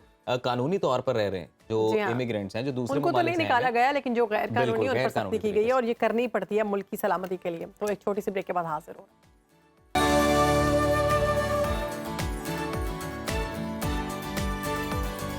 प्रोग्राम में खुश आमदीद। ख़वातीन हमारे माशरे का एक अहम हिस्सा हैं। ख़वातीन में टैलेंट की कमी नहीं, बस उन्हें आगे आने के मौके फराहम करने की ज़रूरत है। आज हम आपको मुलाकात पाकिस्तान की एक ऐसी बेटी से करवाएंगे जिन्होंने दुनिया भर में मुल्क का नाम रोशन किया। उन्होंने नेपाल के दारुल हुकूमत काठमांडू में होने वाली 7वीं साउथ एशियन कराटे चैंपियनशिप में 66 किलोग्राम कैटेगरी में गोल्ड मेडल अपने नाम किया है। जी बिल्कुल, आरजू कोयटा से इनका ताल्लुक और हमारे साथ आज दोनों पाकिस्तान में मौजूद हैं। सबसे पहले तो बहुत मुबारक आरजू, कैसी हैं आप? Thank you for inviting me. जी मैं ठीक हूँ, आप कैसे हैं? बिल्कुल, अपनी जर्नी के बारे में बताएं, बिलखुसूस इस इवेंट के बारे में बताएं जहां से आपको ये मेडल मिला। जी ये 7वीं national South Asian karate championship था जिसमें मैंने गोल्ड लिया और एक ब्रॉन्ज भी लिया और कंपटीशन काफी टफ था और इसमें 6 कंट्रीज थी, इंडिया, नेपाल, श्रीलंका, बांग्लादेश, पाकिस्तान एंड भूटान। और इंडिया और नेपाल का बहुत टफ टीम था, बहुत ज़्यादा। अच्छा आरजू, आप क्योंकि आप कोयटा से हैं तो वहाँ पे अगर इस फील्ड में आना ये बड़ा मुश्किल होगा आपके लिए, तो ये जो आपका सफ़र था ये कितना डिफ़िकल्ट था? फैमिली की कितनी सपोर्ट मिली आपको? फैमिली ने बहुत ज़्यादा सपोर्ट किया, मेरे पेरेंट्स ने मुझे बहुत ज़्यादा सपोर्ट किया और मेरे लिए इतना डिफिकल्ट नहीं था, बस मैंने चूज़ किया स्पोर्ट्स और इसमें मेहनत की मैंने और मेरे पेरेंट्स को इस प्रोफेशन को चूज़ किया। थोड़ा डिफरेंट है लड़कियों के लिए, तो क्या सोच के आपने चूज़ किया? हर किसी का किसी ना किसी स्पोर्ट्स में इंटरेस्ट होती है, तो मुझे कराटे में इंटरेस्ट है, तो इसीलिए आई चूज़ कराटे। अच्छा आरजू, ये बताइएगा कि ये एक प्रॉमिसिंग करियर है, इसमें अच्छा करियर है, अगर जो ख़वातीन आपको देख रही हैं और वो इसको ऑप्ट करना चाहें तो क्या है इसका फ्यूचर? जी उनको जिस स्पोर्ट्स में इंटरेस्ट है वो स्पोर्ट्स करे, उनको परमिशन मिलनी चाहिए ताकि वो स्पोर्ट्स करे कि हाँ बेनिफिट्स इसमें है अगर हमें सपोर्ट मिले। अगर सपोर्ट मिले तुम जाके अपनी कंट्री को रिप्रेजेंट करती हो, जाके रिप्रेजेंट करोगी तो इसमें बेनिफिट्स होगी और हेल्थ के लिए भी स्पोर्ट्स में बहुत कराटों के बारे में बताएं ना स्पेसिफिकली कि कराटे में अच्छा फ्यूचर है। कोई भी लड़की कराटे ऑप्ट करती है एज अ स्पोर्ट तो और उसे घर वालों की सपोर्ट और इर्द गिर्द वाले भी सपोर्ट हो तो इसमें एक अच्छा मुस्तकबिल बनाया जा सकता है। जी अगर सपोर्ट मिले क्यों नहीं, हो सकता है। अच्छा मुझे ये बताएं कि आपने जब ये पहली फाइट की भारत और फाइनल में नेपाल के कराटे कॉज को आपने शिकस्त दी तो कैसा महसूस हुआ? तब तो बहुत अच्छी फीलिंग थी, बहुत ज़्यादा, वो तो बिल्कुल अलग ही फीलिंग होती है ऑब्वियसली और वो तो हमारी मेहनत की रिजल्ट भी है, तो ऑफ कोर्स बहुत खुशी। जब आप जा रही थी फाइट के लिए तो तब आपने सोचा था कि आप गोल्ड मेडल जीत कर आएंगी?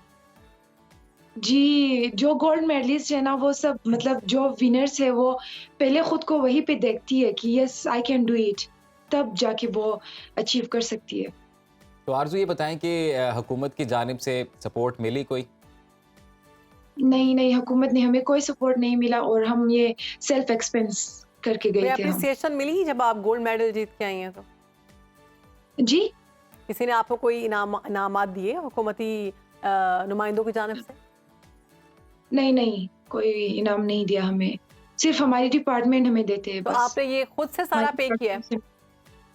जी हमने सारा खुद अपनी वेरी गुड। हमारे लिए ये बड़ी फ़ख्र की बात है कि हमारे पाकिस्तान के जो नौजवान हैं, जो ख़वातीन हैं, जो मर्द हैं, जो टैलेंटेड लोग हैं वो पाकिस्तान का नाम रोशन कर रहे हैं और खुद पैसे लगाकर खुद एक्सपेंस करके। और हम आरजू आपको बहुत मुबारकबाद देते हैं कि आपने गोल्ड और एक ब्रॉन्ज का जो मेडल है वो अपने नाम किया है। रियल हीरोज हैं ये, रियल हीरोज। आप आइंदा भी जो है वो अपने तैयारी जारी रखें और इंशाल्लाह मजीद जो गोल्ड मेडल है वो पाकिस्तान के लिए जीते।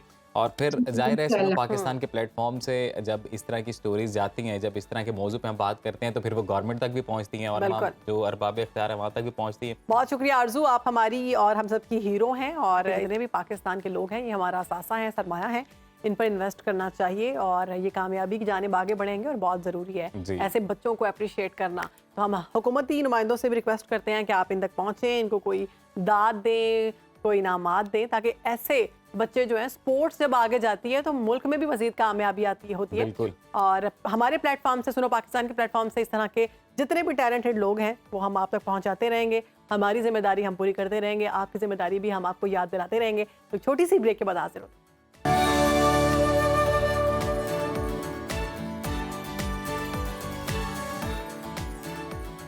Welcome back after the break जी। बड़ा अहम टॉपिक है मंगनी। उस खूबसूरत रिश्ते का नाम है या रस्म का नाम है जो शादी के बंधन से पहले अदा होती है और फिर एक दूसरे से मंसूब हो जाने के बाद हम ये देखते हैं कि लड़का और लड़की ज़हनी तौर पर अपनी नई ज़िंदगी के लिए ख़ुद को तैयार करने लगते हैं कि अब उन्हें मुस्तकबिल में जो है वो शादी होगी, उनकी एक बंधन है जो बंधेगा। और ख़ास तौर पर लड़कियां ये समझती हैं कि अब उनकी आंखों में जो सजे सपने हैं वो सच होने का वक्त आ गया है। मगर हमने देखा अक्सर ये है कि बरक्स है जी। अक्सर हम ये देखते हैं कि जो मंगनियां हैं वो शादी से पहले ही टूट जाती हैं और इसके पीछे फिर कई जो है मुहरकात हैं, कई अवामिल हैं। और मंगनी से पहले वालिदैन को किन चीज़ों का ख्याल रखना चाहिए, मंगनी कितनी तवील होनी चाहिए, इस पर बात करेंगे। रिलेशनशिप एक्सपर्ट हमारे साथ मौजूद। बिल्कुल जी, सादिया वाइन साहिबा हमारे साथ मौजूद हैं। Welcome to Suno Pakistan. Thank you so much and अस्सलाम वालेकुम to both good looking people. Sadia साहिबा, बड़ा अहम टॉपिक है जी। मंगनी होनी चाहिए नहीं होनी चाहिए? मुझसे पूछेंगे तो मेरा जवाब होगा कि नहीं होनी चाहिए। क्यों? अव्वल तो मुझे ये नाम बड़ा और मतलब मंगनी, यानी कि लड़की को कह रहे हैं क्या मांगना, तुमने नहीं मांगला एंगेजमेंट कर लेते हैं। एंगेजमेंट अच्छा, तो बहुत मांगनी होता है ना, इट्स नॉट मांगनी। अगर आपने मांगनी का तो लोगों ने कहना बात यहाँ से निकली है, मैं कह रही हूँ मंगनी। हाँ, यानी कि हम बेचारी जो फीमेल्स हैं उनके साथ बिस्ती यहाँ पर भी है नी नी कह के बोलना। नहीं, ये तो सादे साहब हमारा पंजाबी कल्चर नहीं, मंगनी। हाँ, मंगनी ये सारे सब ऐसे हो गए, ऐ मेरी मंगनी। हो जी, उन्हें मंगल है। एंगेजमेंट जी, एंगेजमेंट यस हजारों किस्म की होती है, लेकिन ये जो आपका पर्टिकुलर लफ्ज है मंगनी, जो हमारे मुल्क में बहुत ज्यादा कॉमन है, मेरे नजदीक ये नहीं होना चाहिए। क्योंकि मंगनी पता नहीं ये किस लिए करते हैं, शायद ये बताना चाहते हैं कि हमने रिश्ता पक्का हो गया है। ये it just you know it's, मुझे नहीं लगता ये है क्या चीज। वो तो वैसे ही जब कहते हैं जी वो हम आज जा रहे हैं लड़की के हाथ पे पैसे रखने हैं, हम बात पक्की कर रहे हैं, वो जी ऐसी मुंदरी, जैसे पंजाबी में आपने मांग नहीं कह दिया तो मुंदरी पहनाने जा रहे हैं, रिंग पहनाने जा रहे हैं, because we are getting you know the people are getting engaged. अब वो एंगेजमेंट में ये सोचा जाता है कि जी इसमें ये होगा कि एक दूसरे को पहचान लिया जाएगा। लेकिन ये अजीब बात है कि मंगनी करने के बाद ही पहचानना है उन्होंने, कि उनको आप टाइम दे रहे हैं कि तुम दोनों मियाँ बीवी कह दिया कि होने वालों तुम ऐसा करो कि तुम अब एक दूसरे को जानो, और हमने तुम्हें एक टैगलाइन दे दी है, ये तुम अब तुम्हारी मंगनी हो गई है, मुबैयना मियां बीवी। यस, लेकिन मेरे ख्याल के मुताबिक ये तो आप किसी भी पढ़े लिखे शख्स को बिल्कुल कह सकते हैं कि we are going to get you engage with a particular person, तो आप उसके साथ अपनी दिमाग को जरा लगाने की कोशिश करें, सिर्फ दिमाग को। अच्छा, सादिया साहिबा से तो बात चलती रहेगी। आप लोगों के लिए ये कि अगर आप मंगनी एंगेजमेंट के लिए या मंगनी के लिए सवालात करना चाहते हैं तो हमारे पास रिलेशनशिप कोच मौजूद है, आप कॉल कर सकते हैं, अपना एक्सपीरियंस शेयर कर सकते हैं आप। तो सादिया साहिबा ये बताएं कि चले मंगनी हो गई या कई मामलात में करना लाजमी भी हो गई जी, तो आइडियल टाइम फ्रेम क्या है? 2 महीने। 2 महीने 2 महीने इसलिए कि इसमें आप लड़की वाले जो हैं वो अपना जहेज वगैरह तैयार करें। अच्छा, 4 महीने तक भी ठीक है, 2 से 4 महीने चले, हाँ खींच लें, 4 महीने कर लें, मैक्सिमम जो है 4 महीने होनी, not more than that, because जैसे कहते हैं ना व्हेन द अंडरस्टैंडिंग डेवलप्स, तो ऐसा होता है कि वो जब एक दूसरे को पहचानने लगते हैं तो वो इतना पहचान जाते हैं कि वो कहते हैं मैं तुम्हारे साथ नहीं रहना, तो प्लीज गेट लॉस्ट। तुम्हारी तो आदतें इतनी खराब है, मैं तो फोन पे इतना तंग पड़ रहा हूँ या रही हूँ, तो तुम जब मेरे साथ रहोगे या रहोगी तो कितनी खतरनाक होगी। हमने बहुत सी ऐसी मंगनियां टूटते देखी जो 5-5, 6-6 साल। अच्छा, कजन्स मैरिज में अमूमन हमने ये देखा है कि बचपन में ही कह देते हैं कि ये मेरी मंग है या इसको ये मेरी बेटी है या मेरा बेटा है, इसका इससे ही रिश्ता करना है, और वो बचपन में सुना होता है जी इनका रिश्ता होना है। मैंने अपने सामने 2 से 3 ऐसे कपल देखे हैं जो एक दूसरे से नफरत करते थे कि भाई मैंने इससे नहीं करनी, और बाद में उनकी मंगनी टूट गई 7-8 साल बाद। अच्छा, ये तो बहुत ही बिलो द बेल्ट, और क्या दिमाग की सोच होगी कि बच्चे की पैदाइश के ऊपर कोई अंकल या मामा चाचा आकर ये कहे कि ये तुम्हारा बच्चा मेरा है, या आप जाकर वहाँ वो एक सोने की अंगूठी उसको पहले ही पहना दें, धागे के साथ पहनाते हैं ना बच्चों को, लेके आए तो वो पहना देंगे ये हमारा बच्चा। This is what a mindset for God sake. जब बच्चे बड़े होते हैं उनकी अपनी एक सोच होती है, एक इंडिविजुअलिटी होती है, यानी कि उसको शुरू में ही यही बात बता के कितना इंसान मेरे जैसा बंदे को तो बड़े बड़े सांस लेने चाहिए कि ब्रीदिंग शुरू कर दे कि एक छोटे से बच्चे को। आपके साथ ऐसा तो नहीं हुआ? अल्लाह ना करे। हो सकता था आपके ख्याल में मेरे जैसे बंदे के साथ, तौबा करे। तो उसके बीच में ये होता है कि आपने एक छोटे बच्चे को बजाय किसी और तरफ रागिब करें, आपने शुरू में बता दिया तेरी मांग है, और फिर उसको इतना सख्ती से कि भाई तेरी मांग है, तूने इसके साथ ही रहना है। अच्छा, and what is this mindset? आप क्या बता रहे हैं बच्चों को शुरू होते के साथ ही? उसका सादिया साहिबा, अच्छा मोहम्मद बिलाल साहब हमारे साथ कॉलर हैं। सादिया साहिबा, अस्सलाम वालेकुम बिलाल, कैसे हैं आप? वालेकुम अस्सलाम सर, क्या हाल चाल है? ठीक ठाक जी बेहतरीन। बिलाल फरमाइए क्या सवाल है आपका? क्या शेयर करना है आप? सर शेयर यही करना है कि मंगनी का बहुत बैड एक्सपीरियंस है मेरा। तो क्या क्या एक्सपीरियंस था आपका, बताएं ना। मंगनी मेरी मामू के घर हुई थी, वो टूट गई थी। ओहो, कैसे? बड़े खुश हैं आप तो मंगनी ऐसे ही है जी। तो बिलाल कितनी देर रही है मंगनी आपकी? दूसरे मामू की वजह से ना क्रैशेस हो गए थे, वो भी रिश्ता मांग रहे थे हमारे से। तो अभी आप कोई सवाल पूछना चाह रहे हैं इस पे? नहीं, आप तो बड़े माशाल्लाह डिमांड में इस वक्त। दोनों मामू लड़ रहे हैं, आपस में लड़ाई करवा दी खानदान में आपने। मैं तो यही सजेशन करूंगा कि मंगनी बिल्कुल नहीं होनी चाहिए। होनी नहीं चाहिए। तो आप कौन से मामू की तरफ जाना चाहते हैं, जिनकी तरफ हुई थी या जिनकी तरफ नहीं हुई थी? नहीं, मैं अब मैरिड हूँ। आप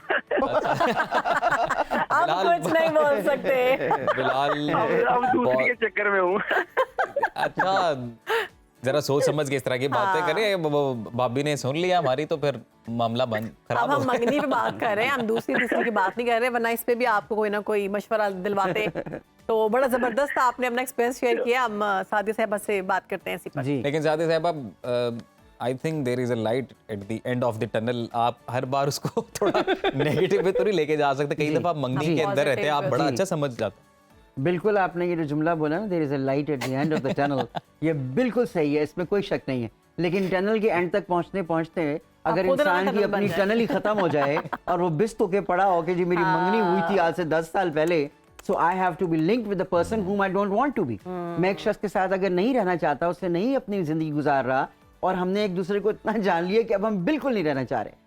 लेकिन देखिए, ऐसा होता है कि दोनों में से किसी एक को अटैचमेंट हो जाती है जी, और दूसरा जो है वो सीरियस नहीं रहता। तो ऐसे में जब वो अलग हो जाते हैं, तो जो अटैचमेंट वाला बंदा होता है वो बहुत सफर करता है। ये तो हमारे में बहुत ज्यादा पाया जाता है, कॉमन ब्रेकअप्स। अब तो खैर गाने भी बन गए हैं कि ब्रेकअप कर लिया और पता नहीं मैंने क्या कर लिया, और वो भी इजी कर लिया अब तो ब्रेकअप। 2023 में तो ब्रेकअप्स होने के बाद जो रिएक्शन है वो लोगों पर बहुत सख्त है। They are least bothered now because they are not any more emotionally attached. लेकिन जो आपका सवाल है, इसमें बिल्कुल ऐसा होता है कि अगर एक पार्टी, अमूमन लड़की या लड़का, दोनों में से कोई भी ये हरकत कर सकता है, बेचारा किस्मत का मारा कि वो अटैचमेंट करा के बैठ जाए जिससे उसकी मंगनी हुई है। मोस्टली लड़कियां ही करती हैं, कोई और ऑप्शन तो मिल नहीं रहा। आप उन लड़कियों की बात करिए शायद जो आज से कोई 10 साल पहले की थी। अब जो लड़कियां वो कहती है तुमने मेरे साथ रहने के नहीं रहना, can you afford me? So if he says that it's not possible for me, तो वो कहती है get lost, ये लो अपनी अंगूठी और ले जाओ। लेकिन ये हीरे की नहीं थी। लेकिन ये देखे ना, ये आपने बड़ी पत्ते की बात बात तो फायदे वाली होगी ना। मंगनी करने का फायदा ये हो गया कि आपको ये भी समझ आ गया जी कि हमने इस रिलेशन में रहना है या नहीं रहना, और साथ ही साथ आपको ये भी समझ आ जाता है कि हाँ यार ये मतलब हो जाए तो गुड है और नहीं हुए तो भी गुड है। मतलब मंगनी का फायदा तो है कि आप बताएं क्या फायदा प्लीज। मतलब आपको बंदे की समझ आ गई ना। आज भी हमें देख रहे हैं, लाइव साथ शो कर रहे हैं और साथ हमें देख रहे हैं, और कॉलर भी हमारे साथ हैं। पूछें कॉलर से। जी जी जी, कुछ कह रहे हैं? आरजे शहरियार हमारे साथ हैं कॉलर, तो उनसे बात करते हैं। जी आरजे साहब, कैसे हैं? जी अस्सलाम वालेकुम। वालेकुम अस्सलाम, कैसे हैं? क्या सवाल है आपका? अल्हम्दुलिल्लाह ठीक ठाक। सवाल छोटा सा या मुख्तसर सा सवाल है। मंगनी रहते हुए भी अगर इख्तलाफात पैदा हो जाएं तो जाहिर बात है मंगनी उस चीज को कैंसिल कर देना चाहिए। अगला भी नहीं समझ रहा, मंगनी वाला मेल और सवाल है, जवाब है। मैम सवाल और जवाब मिक्स ही है। क्यों? मंगनी के दौरान अगर मैम एक छोटी सी प्रॉब्लम बन जाए, अगर लड़का बात कर रहा है लड़की से, मंगनी एंगेजमेंट हो चुकी है, अगर उसी दौरान कोई प्रॉब्लम क्रिएट हो जाए तो कौन जिम्मेदार है, खर्चे होने के बावजूद भी। वेरी नाइस आरजे, आपका सवाल हमने ले लिया। अब हम मैम से पूछते हैं। और आप इसी तरह हमारा शो रोज देखते रहा करें और रोज हमारे अपने शो में भी हमारे शो का जिक्र किया करें। और शहरियार बहुत ही अच्छा किया कि आपने कॉल करके हमें इतनी बड़ी चीज से आगाह किया है कि अगर दो लोगों के बीच में मिसअंडरस्टैंडिंग हो जाए तो उसको खत्म कर देना चाहिए, जो कि बिल्कुल ठीक है। लेकिन फिर वही वाली बात है कि तुम कितनी मंगनियां तोड़ोगे, हम उतनी बकरियां करेंगे, और हर घर से मंगनी गई लड़की कोई निकलेगी, तो इस तरह का हिसाब हो जाता है। और मंगनी जब टूटती है तो कितना इफेक्ट पड़ता है लड़की पे और लड़के पे? अगले रिश्ता हो ये इफेक्ट बिल्कुल पड़ता है, क्योंकि मुझे ऐसा लगता है जैसे हमारे माइंडसेट के बीच में मंगनी जो है वो सेमी निकाह है कि एक बंदे की आपने बात कर दी है और वो उसके साथ कनेक्टेड है। अब जब इसकी तो घर से लाश निकलनी चाहिए, अनदर ब्यूटीफुल थॉट जी, वरना तो इसका कोई रिश्ता ही नहीं लगेगा। बस ये होता है। तो इसलिए जब दूसरा रिश्ता आता है तो वो पहले कॉमन हो जाता है कि यार इसकी मंगनी टूटी है, चेक करो क्यों टूटी थी। अब वो ये नहीं सोचेंगे that is only something you know, हवा में थी मंगनी। लेकिन साथ ही साहब मंगनी टूटना बेहतर नहीं है कि खुदा ना खासा किसी की शादी टूट जाए कल को, अचानक से आप शादी कर लें फिर पता चले कि यार इसके साथ तो मतलब नेचर ही नहीं मिल रही या मसाइल हैं कोई, तो मंगनी का ये फायदा तो है ना। मैं बिल्कुल सेकंड करूंगी। इसका मतलब है कि बिल्कुल आपने ठीक बात की कि कम से कम ये पता लग जाता है कि ये पहले टूट गई और शादी जो है वो बिस्त हो के लड़की घर अपने नहीं आ गई। बिल्कुल ठीक कहा आपने। लेकिन इसका मतलब ये हुआ कि हम एक रिलेशनशिप में जाने के लिए अंगूठियां पहनते हैं। मंगनी अंगूठी है या 5000 हाथ पे रख के चले जाते हैं, सर के ऊपर हाथ रखते हैं और वो लड्डू जो भी होता है वो खिला के चले जाते हैं। That's it. अब कौन सी क्लास में मंगनी हुई है, वो किस माइंडसेट के लोग हैं और क्या वो अपनी लड़की को इजाजत दे रहे हैं कि वो रात को छुपकर वॉशरूम में या अपने कमरे में जाकर अपने होने वाले पति से बातें कर रही है। पति से? हाँ, पति होगा बेचारा। आजकल तो हस्बैंड से आजकल तो इजाजत दी जा रही है मोस्टली। तो आजकल इजाजत क्या दी जा रही है? आजकल तो यूनिवर्सिटी गायज ले लेके मुझे लगता है अपनी पॉकेट में एक अंगूठी पहन रहे होते हैं। जब कोई इन्वॉल्वमेंट हुई, और यार मंगनी कर लेते हैं, अब हम अपने एक दूसरे को बहुत अच्छे तरीके से जानेंगे, और वो अंगूठियां पहन के बहुत खुशी से पहन रही होती हैं। बाद में उनको पता लगता है कि थैंक यू सो मच। हमारे सेगमेंट का वक्त खत्म हो गया। बहुत जबरदस्त आपने बात, बहुत मजा आता है गुफ्तगू करने का। लाइफ आपने बातें की और आपने बताया कि मंगनी नहीं करनी चाहिए, अगर करनी है तो कम वक्त में करें, ज्यादा दौरानियां ना रखें। तो ये हमारा सेगमेंट इख्तिताम पजीर हुआ और अब हम चलेंगे अपने उस सेगमेंट की जानिब जो हमारा फेवरेट है और आप सबका भी फेवरेट है। सुनो मेरी जान है पाकिस्तान, जिसमें हम पाकिस्तान का जिक्र करते हैं, पाकिस्तान की खूबसूरती दिखाते हैं। तो आज हम आपको सैर करवाएंगे गलियात की।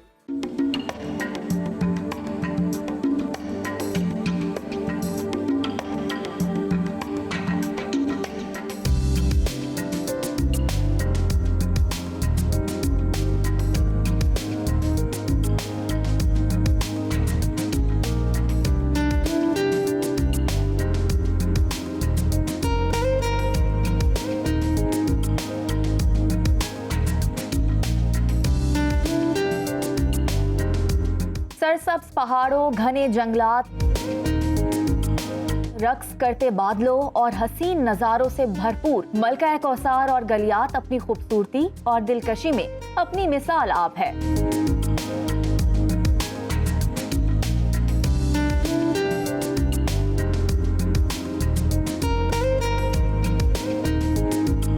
मरी और गलियात की सरसब्ज वादियों का मौसम जहां हसीन है, वहीं इसके रंग भी बड़ी तेजी से बदलते हैं।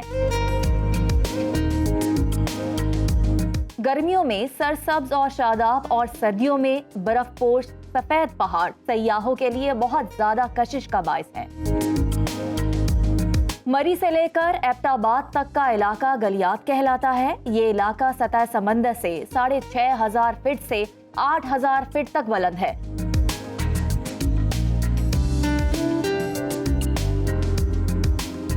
इस्लामाबाद से करीब तरीन पुरफजा मकाम होने की वजह से मौसम गर्मा में सबसे ज्यादा सयाह यहाँ का रुख करते हैं। रावलपिंडी से 33 किलोमीटर की मुसाफत पर 1 से 1.5 घंटे का सफर करके आप बासानी गलियात के हसीन मकामात में दाखिल हो सकते हैं।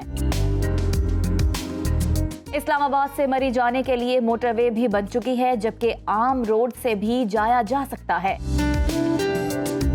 ये रोड मुजफ्फराबाद जाने के लिए भी इस्तेमाल होता है।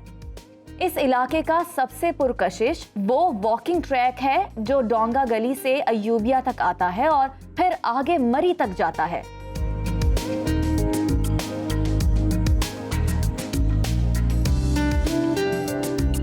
गलियात की एक खुसूसियत ये भी है कि यहाँ थोड़े थोड़े फासले पर सयाहों के सुस्ताने के लिए रेस्ट एरियाज मौजूद हैं, जहां खुले आसमान तले कुकिंग भी की जा सकती है।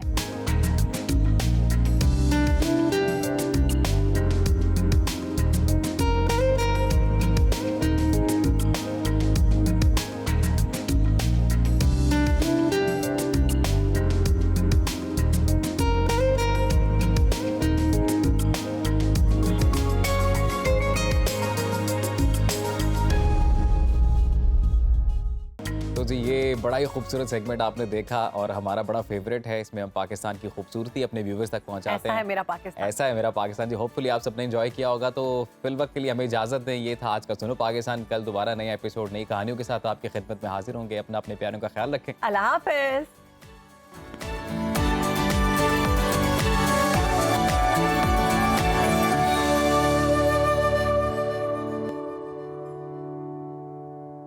आप कहीं भी हो, वक्त कोई भी हो, बाखबर रहिए दुनिया के हालात व वाक़यात से। अभी सब्सक्राइब कीजिए सुनो न्यूज़ के YouTube चैनल को और क्लिक करें बेल आइकन को ताकि आप हमेशा बाखबर रह सकें।